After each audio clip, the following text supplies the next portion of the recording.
Hello, Seka. You're gonna be some free-to-play BS, aren't you? Of course I am. But it's that time of the year. I need to record the YouTube video before I gotta remove alerts. Hey, Seka. Are we done? Hey, Seka. No, we're not done. I'm not mad at all. Just disappointed. So disappointed. Hey, Seka. Thanks, chat, for interrupting British Seka. He sucks. Anyways, it's that time of the year again. For what? For me to tell YouTube all about choose your own 4-star. Why would you know what to pick? You don't even have constellations. I'll have you know, Seka, in the last year I've acquired all the constellations I need. C6 Xiangling free to play, by the way. And Nomi Seka's got C6 everything. Bro, British Seka, my account's cracked. You guys suck. Flex Lord Kazuha #1. Okay. This video, we want to talk about which characters you should pick up as free to play for free. Oh yeah, that was a good video last year. I know. I was the star. Okay. Again.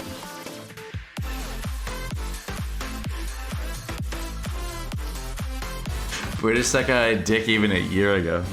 So last year, we made a video, and my dirt face, as you can see, it was a year ago we made this video, and we talked about which character was the best to get for Constellation. We talked about the best ways to like organize everybody, the best overall characters that were for damage improvements, etc., and where they landed in the tier list versus other characters. Yeah, we talked about it as far as Beidou constellations and everything, Ningguang constellations, put everybody in a list over time, and you guys got to see a full bracketed list talking about which ones are really good and really bad.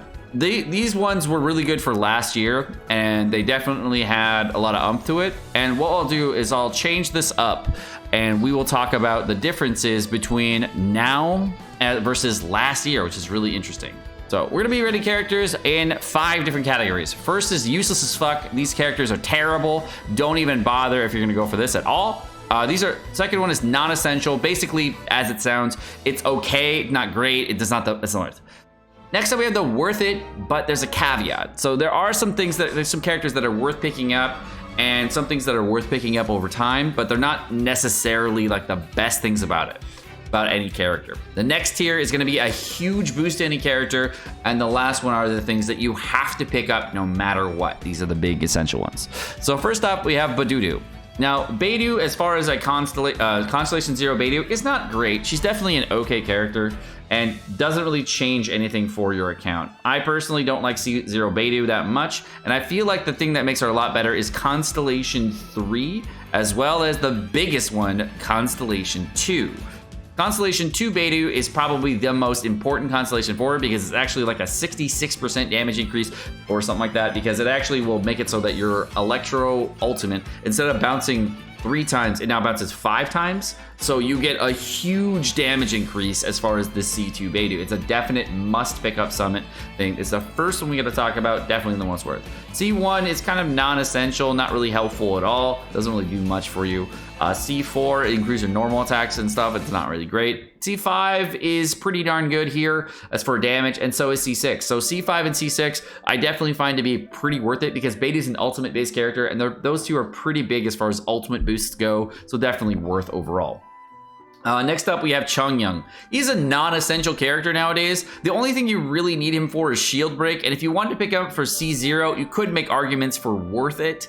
So I will put him a little bit higher. He's not really great, but if you have an Ayaka, you have a Kaya, other characters, there are plenty of other characters that go through the mix that are better. C1 and C4 are completely ass, don't even bother. C2 is kind of a non-essential constellation. It can boost your elemental skill cooldown by lowering it on a lot of characters. Not really that great, but it definitely does provide some value. For other constellations, C3 is somewhat decent. It does boost your ultimate damage. C5 boosts your elemental skill damage, and C6 actually is a pretty sizable booster. But overall, since Chongyun's damage is a little bit lower on the lower side, and there are other characters that will actually fit your teams better, I'm gonna tell you it's not gonna be that worth it. It is a really good constellation, but you don't have to pick this up for mad lad damage. For ultimate damage, it's about a 30% or 40% damage increase, so it's definitely really good, on same par as like Beidou level, but just the character overall, I'm gonna pull it down a little bit. All right, next up, we got Ningguang. Ningguang is a character that is completely non-essential to any account, even though she is uber waifu and one of my favorite characters in Genshin. C1 is also very non-essential. In general, this was actually touted originally to be one of the best constellations for Ningguang. It changes your normal attacks into AoE, but the thing with C1 is it actually doesn't improve the overall damage of the characters that much, because unless the enemies are clustered in a really tight ball, like with a Venti LT, C1 doesn't even affect it. Plus, normal attacks aren't really affected for the majority of your kit, and you actually need charge attacks more often than you do normal attacks. And charge attacks will already have an AoE, so C1's kind of useless. C2 is a bit better. It is actually resets the J screen, which is actually super nice to have. But the problem with Ningguang is that Ningguang is actually a really weak character pre-C6. She's actually, as a main DPS character, you'll find that all her constellations are pretty lackluster, and C4 is really useless. C4 improves your tankiness, C3 and 5 boost ultimate and elemental skill. Those are really good, but the big constellation you are going to need no matter what is going to be C6. You definitely need to pick this up if you're going to be maining Ningguang. It's not a must pick up for everybody in the game, but it's definitely a must pick up for Ningguang specifically if you need it, if you're going to be maining your name. All right. Next up, we have the God of Genshin, literally one of the best characters in the game. We got the Xiangling. Now, Xiangling, you don't really pick her up because you get her for free, so I'll just put her here for right now. And she's good at C0, but C1 is a pretty decent boost. It's pretty worth it. C2 is uber trash. I've never seen a worse constellation than C2. It's actually garbage. C3 is a definite large boost of damage. C6 is definitely a large boost in damage. C5 boosts your Guoba Bear, so it's, you know, it's not really that essential. It's cool, but you don't need it. And then C4 though. C4 increases the Pyronado duration by 40%. It is a massive constellation. It will basically boost your damage on your ultimate by 40% and then make it so that your reverse vaporizing teams can actually last for a long time. Your melt teams, whatever it may be. It is a huge constellation and a definite account changer. You will feel a massive difference on C4. All right. Next up, we have I'm gonna do Xinyan next. Okay, where's Xinyan? Xinyan, trash. C0 Xinyan is trash. C1 Xinyan is trash. C3 Xinyan is trash. None of these are useful. This boosts your elemental skill shield resistance, so it's like non-essential. It's just trash. Her shield sucks anyways. C5 Xinyan and C2 Xinyan. They both do decent amounts of damage and they're somewhat worth getting. But my face should probably tell the whole story. And then C6 is only good for main DPS, so it's not essential, but it is definitely better than the rest. So it's better than C0, 1, or 3 by a lot. So it's definitely not worth.